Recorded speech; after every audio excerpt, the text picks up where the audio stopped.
Empire City certainly has a lot of character. The DNA of superheroes takes place in major metropolitan cities, and so we knew all along we were going to do our version of Gotham, Empire City. Real cities are dirty, they're grimy, they've got clutter, they've got garbage in every corner. We started talking about the city breathing, the city groaning, the buildings crumbling off in the distance as music. Like, what would that sound like?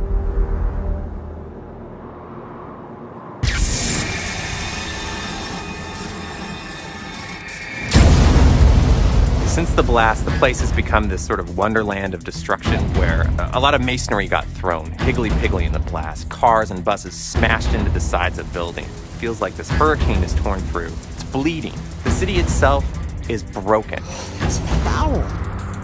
We wanted the city to feel like there was despair around. So if you see people walking down the street, they don't look very happy because they aren't. And it really gives the city a feeling of life. The city's actually reactive to who you are in the world. If you choose to be a nice guy and win the love of the people, I know you can hail him. you'll actually see the city get cleaner and kind of repair itself a little bit. And that's pretty crazy. We wanted to make the thing have a character and sort of look back at you for what you did, to respond, and not just be this inert mass. The architecture is clearly influenced by two big things. The first was a desire to have it feel like a grounded, largely Western city. That's where superhero stories exist. At the same time, we looked at cities, international cities that had really great opportunities for climbing and jungle gymming across. It's kind of a mishmash, very intentionally, of things to try and show age of a city and like it's been lived in. Not only are they controlling the character, but they're controlling a character in a world where they can do anything they want to. They can literally wander the city aimlessly for hours if they choose, and the music needs to account for all of that.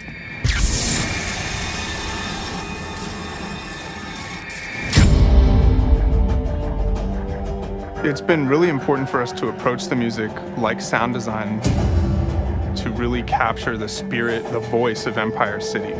Even though we're in a big urban environment, we want the percussion and the instrumentation to be very tribal, very savage. One of the first things in this game that I was also approached about, which I've never seen in any other game, but I've never had to do either, was to score things in two different ways, depending on where you are in the game or how you're doing. You can choose to be a hero or an anti-hero, and the music needs to echo that. That was fantastic, Mark. There's an edgy, punchy, kind of dark and very thoughtful component to the music. The ambient music is meant to be bleeding out of this broken city, this city that's sort of been bombed out and is hurting. And so much of the music is really meant to meld with the sound design and almost become indistinguishable from it. Initially, when we were hearing that the city was kind of alive, and how we would do that musically and sound design to blend those two worlds, I had two ideas in mind. The first one was to go out and do some street recording. The second part was to do a custom sampling session. You want it to be orchestral, but you don't want it to be John Williams.